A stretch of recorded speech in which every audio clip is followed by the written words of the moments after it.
نحمده ونستعينه ونستغفره ونعوذ بالله من شرور أنفسنا ومن سيئات أعمالنا من يهد الله فلا مضل له ومن يضلل فلا هادي له أشهد أن لا إله إلا الله وحده لا شريك له وأشهد أن محمدا عبده ورسوله لا نبي بعده اللهم صل وسلم وكرم وبارك على سيدنا وحبيبنا وشفيعنا وقرة عيننا ومولانا محمد وعلى آله وصحبه أجمعين أما بعد فيا عباد الله أوصيكم ونفسي بتقوى الله فقد فاز المتقون قال الله تعالى في القرآن الكريم أعوذ بالله من الشيطان الرجيم بسم الله الرحمن الرحيم يا أيها الذين آمنوا اتقوا الله حق تقاته ولا تموتن إلا وأنتم مسلمون وقال أيضا أقيم الصلاة وأتوا الزكاة صدق الله العظيم. Kaum muslimin sidang jemaah Jumat yang insyaallah dirahmati dan dimuliakan oleh Allah Subhanahu wa taala. Pertama-tama selaku hamba Allah, patutlah kita bersyukur atas segala nikmat, rahmat dan karunia yang Allah limpahkan kepada kita. Begitu banyak nikmat Allah yang terdapat dalam diri manusia, mulai ujung rambut kita sampai ujung kaki kita, merupakan karunia nikmat Allah yang tidak akan mampu membayar. Olehnya itu kita bersyukur dengan menunjukkan ibadah kepada Allah, salah satu bentuk ketaatan kita untuk menjalankan syariat agama Allah Subhanahu wa taala. Semoga kita semua tergolong orang-orang yang beriman dan bertakwa hanyalah kepada Allah Subhanahu wa taala. Amin. Amin ya rabbal alamin. Salawat dan salam kita kirimkan kepada kekasih Allah Subhanahu wa taala, suri teladan kita, panutan kita, baginda Rasulullah sallallahu alaihi wasallam, dan semoga kita kelak nantinya terhimpun bersama barisan baginda Rasulullah sallallahu alaihi wasallam untuk menuju surganya Allah Subhanahu wa taala. Amin. Amin ya rabbal alamin. Kaum muslimin sidang jemaah Jumat rahimakumullah. Adapun tema khutbah kita pada kesempatan kali ini, dua panggilan Allah yang banyak dilalaikan oleh hamba Allah Subhanahu wa taala. Panggilan yang pertama adalah panggilan yang senantiasa kita dengarkan setiap hari, 5 kali kita dengarkan panggilan ini. Ini disebut dengan panggilan azan. Zuhur kita dengarkan, asar kita dengarkan, maghrib kita dengarkan, isya kita dengarkan, bahkan subuh kita dengarkan. Akan tetapi tidak semua orang-orang yang beriman mengaku taat kepada Allah untuk menuju kepada panggilan tersebut. Sebagian daripada mereka lalai terhadap panggilan Allah Subhanahu wa taala. Di dalam Al-Quran, dalam satu kitab bimbingan Al-Quran, dikatakan bahawa kalimat aqimis salat wa atuz zakat 27 kali berulang untuk mengingatkan kita jangan sampai kita meninggalkan panggilan Allah Subhanahu wa taala, terutama panggilan salat lima waktu sehari semalam. Jemaah-jemaah yang dirahmati Allah Subhanahu wa taala, aqimis salat wa atuz zakat, aqimis salat wa atuz zakat 27 kali dalam Al-Quran, berulang dan secara berulang. Akan tetapi begitu banyak umat Islam yang mengabaikan panggilan ini. Begitu banyak umat Islam yang senantiasa tidak menghiraukan panggilan Allah Subhanahu wa taala. Rasulullah sallallahu alaihi wasallam menegaskan dalam sebuah hadisnya, "Man taraka as-salat muta'ammidan faqad kafara biha." Kalau kita benar-benar beriman kepada Allah, tunaikan, laksanakan. Akan tetapi banyak mereka yang ingkar terhadap hukum Allah, banyak mereka yang tidak mau menerima peringatan Allah, tidak mau menjalankan perintah Allah. Akhirnya mereka meninggalkan salat seakan-akan tidak merasa berdosa di depan Allah Subhanahu wa taala. Na'udzubillahi min dzalik. Rasulullah menegaskan kepada kita, man taraka as-salam muta'ammidan faqad kafara bihara. Kafir yang nyata di depan Allah, seorang muslim sejati yang senantiasa diwajibkan untuk melaksanakan ibadah salat, kemudian dia meninggalkannya, kafir di hadapan Allah, di hadapan baginda Rasulullah sallallahu alaihi wasallam. Kaum muslimin sidang Jumat rahimakumullah.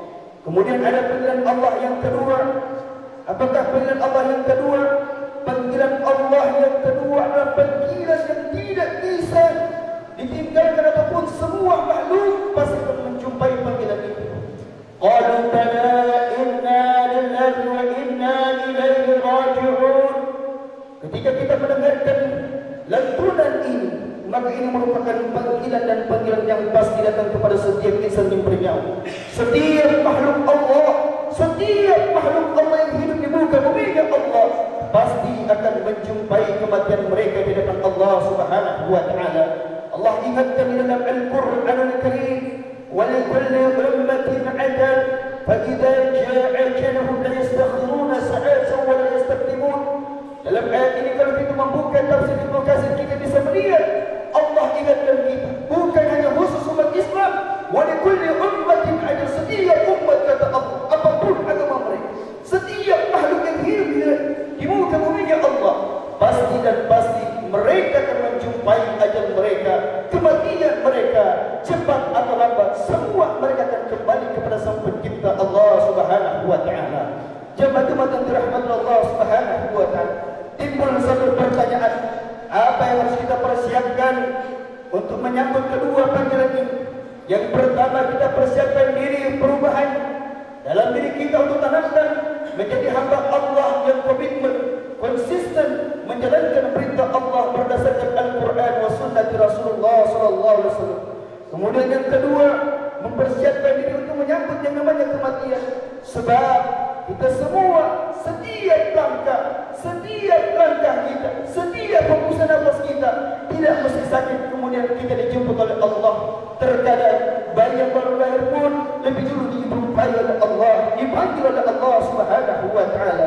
Illal ladzina amanu wa 'amilus shalihat. Beruntunglah mereka orang-orang yang mempersiapkan bekal dengan iman dan mereka melakukan amal yang saleh.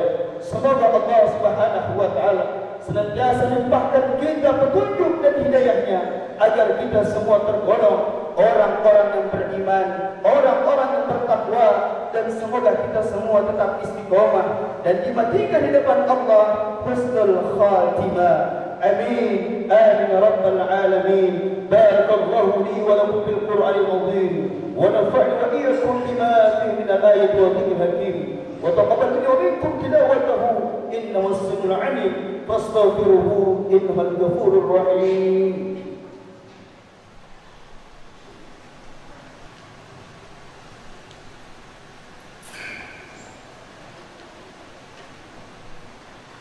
الحمد لله الذي هدانا لهذا وما كنا لنهتدي لولا أن هدانا الله. أشهد أن لا إله إلا الله وحده لا شريك له وأشهد أن محمدا عبده ورسوله لا نبي بعده. اللهم صل وسلم وكرم وبارك على سيدنا وحبيبنا وشفيعنا وقرة أعيننا ومولانا محمد وعلى آله وصحبه وسلم تسليما كثيرا. أيها الناس اتقوا الله حق تقاته ولا تموتن إلا وأنتم مسلمون. فقال تعالى محبرا وآمرا إن الله وملائكته يصلون على النبي يا أيها الذين آمنوا صلوا عليه وسلموا تسليما. فأجيبوا الله عباد الله إذا دعاكم وصلوا وسلموا عليكم.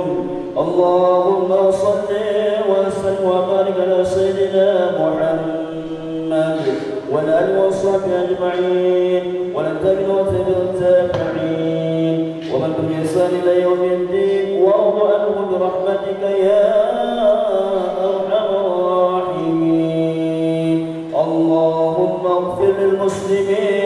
والمسلمات والمؤمنين والمؤمنات الأحياء منهم والأموات إنك سميع قريب مجيب دعوات يا قاضي الحاجات اللهم اغفر لنا ولإخواننا الذين سبقونا بالإيمان ولا تجعل في قلوبنا غلا للذين آمنوا ربنا إنك رؤوف رحيم اللهم اغفر أمة سيدنا محمد اللهم اغفر أمة سيدنا محمد اللهم انصر أمة سيدنا محمد اللهم اجبرنا أمة سيدنا محمد اللهم شفاعتنا يا مولانا سيدنا محمد يا أرحم الراحمين ربنا ظلمنا أنفسنا وإن لم تغفر لنا